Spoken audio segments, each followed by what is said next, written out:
1930s or 40s, there may have been a fourth Swiss maker of officers' knives named anyone, named Buhler. Hey there! Remember when I recently introduced you to the third Swiss maker of officers' knives, Ruttlisberger? Well, now Dave Arnold may have found a fourth Swiss maker of officers' knives, H. Beulah Langenthal. We don't know a whole lot about H. Beulah Langenthal. There was a Jacob Buhler who was a member of the original Swiss Cutlers Association, and here he is pictured at their annual meeting in Schwyz on February 7th, 1905, along with Karl Elsner and others.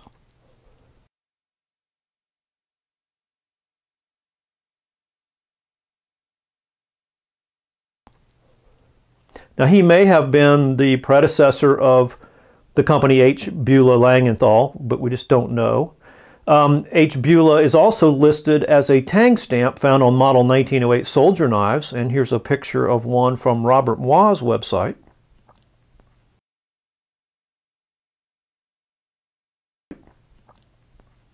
And here are a couple of pictures of a fine example of a H. Beulah Langenthal soldier's knife from Stefan Schober's collection.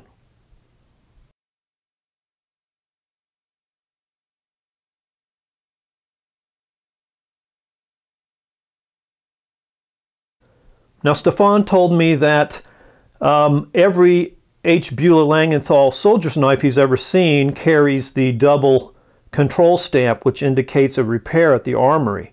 So it's possible that they made just the blades and not the entire knife. This is also helpful information from Stefan Schober. He says that H. Beulah Langenthal also sold officers' knives, obviously, and that type was maybe a standard that many small cutlers in Switzerland produced. And there's no guarantee that they made these knives entirely by themselves, but it's just hard to know. He says there's still a store in Langenthal called Hans Buhler, and they specialize in household appliances, knives, and cutlery, but we're not sure if that's the same company or not. By the way, Stefan has listed on eBay right now a 1908 cutlery Swiss soldier with a starting bid of $245, and no one's hit the big starting bid yet. Folks, that's a hyper rare soldier's knife. And I know Stefan, everything he sells is in good condition. That auction ends Saturday night.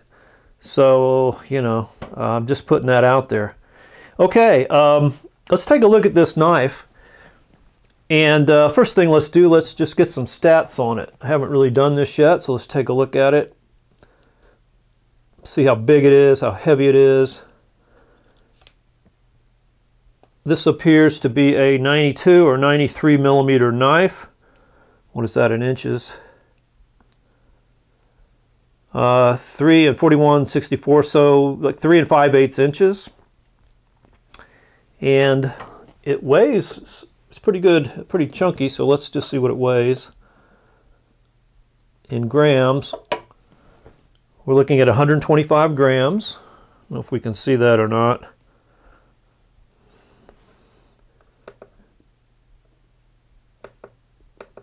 And that's 4.4 ounces. Now you'll notice this particular knife has buffalo horn scales. They're absolutely beautiful. This knife has been reconditioned by a cutler in Switzerland, and they just did a wonderful job. It's really inspirational to me to look at this work. It's something I can maybe strive for. As you can see here, it has 3 exposed pins, and it does have a tapered shape. It's very interesting. It's tapered toward, you know, the blade end. It's a 4-layer knife. It has 7 implements, and there's only one back tool, the corkscrew. It does have brass liners. Looks like nickel silver pins. It is stainless steel. So let's just run through it. The interesting thing is the awl is on the top. You know, with Victorinox or Wenger, the awl was usually a back tool. So here we have an awl here on the top side. It also has a little different shape. It's actually square all the way around, as any square is. This one's got a little bend in it. but it doesn't really seem to hamper the operation. And then let's take a look at the blades. It does have a small pen blade. And again, this blade has been obviously polished by the cutler and sharpened, and it's did a really good job with it. There's no tang stamp on that blade. Here's the larger blade. And here is where we can see H. Beulah Langenthal. Now the L's worn away there.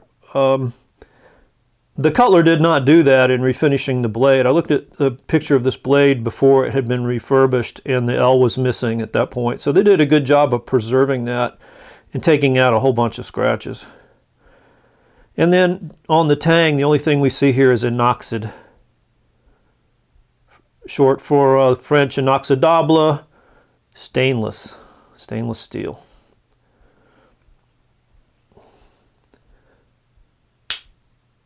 And this knife has scissors. They're quite easy to get to. They've got a nice generous nail nick that comes up pretty high, and the scissors are really beefy.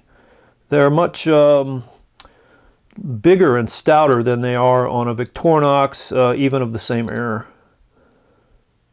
So there you can take a look at the construction of the scissors. And then we have a couple of, I won't call them opening tools, because this is a screwdriver without a cap lifter. Now it does have these two indentations, and those are usually, I thought, wire strippers, cable strippers, but these are not sharpened. So I'm really not sure of the purpose of that. If anyone can help me with that, please leave those comments. At first we were thinking, well, there's no cap lifter. That helps date this knife a little earlier, maybe the 1930s or something, but I don't think that really, we can really go by that with this screwdriver, because this is just a different style of screwdriver. But it does have the older can opener, often referred to as a plunge style or sickle style can opener, before they came out with the safety can opener, the one I like to call the lobster claw can opener. And then the corkscrew. And it has 1, 2, 3, 4, 5 turns. It is fluted. And there you can see the brass liners again. So that's a rundown through the tools. As far as the age, I don't know. This knife, since it's been refurbished, you can't really go by the condition, because it looks great now. It could be from the 30s, it could be from the 40s, it could be from the 50s. It's just hard to know. I was just kind of playing around with the intro there. So it's kind of hard to, without knowing more about this specific maker, it's kind of hard to know. The construction techniques and the tools could cover a really broad range of dates there. And finally, we have a picture of a Victorinox knife from the 1940s. You can tell by the tang stamp that carries the H. Beulah Langenthal blade edge.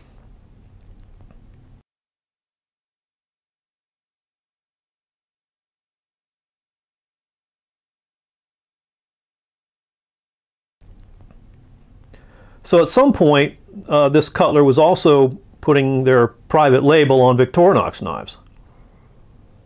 So there you have the fourth Swiss maker of an officer's knife. A really fine knife, and a great find by Dave Arnold. Dave, thanks for letting me borrow this to make this video. And viewers, as always, thanks for watching it.